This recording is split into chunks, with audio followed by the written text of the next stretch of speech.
It's time for the hot sauce, which is one of our favorite segments here. That's right. Wing It. Today we're going tech. We're talking about experts calling what they predict is going to be 2011 year of the tablet. Now, as you probably know, about 14 months ago, just over a year ago, Apple came out with the iPad, and now manufacturers are predicting that tablet sales will surpass laptop sales in the U.S. by next year.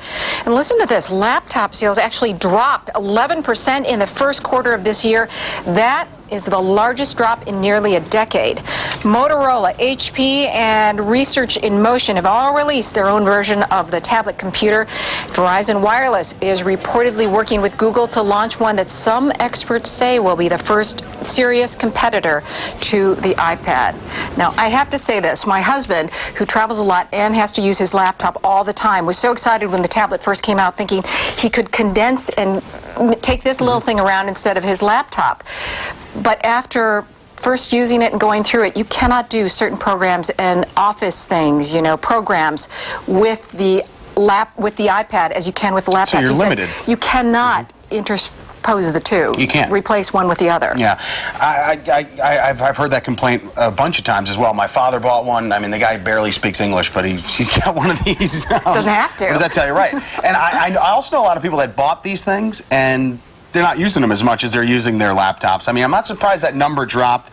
They're smaller, they're cooler looking, so it makes sense. But at the same time, I am a old-fashioned guy. I like my laptop. I like to know it's bigger. It makes me feel safer. It's, It'll protect you. I don't know why, but it's also easier to type.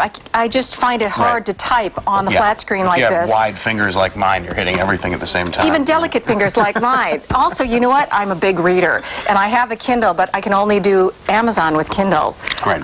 I use this to go to the library. Yeah. Well, there you go. I think also you should be able to lease these things because you're not getting your money's worth. Every 6 months they come out with something else. Right? And then you feel bad. Right. All right. Well, there are a lot of comments happening on our Facebook page. We've got a couple here. Some of you have been commenting. Scott Bond says, if they build it, someone will buy it. Good point, Scott. And Leslie thinks technology causes people to not think about their words. She says there is definitely a technology overload, and that her biggest complaint is that people don't show their feelings anymore. That was a very deep comment there from Leslie. She feels strongly about it. A lot of people feeling strongly and also entering our Facebook dialogue.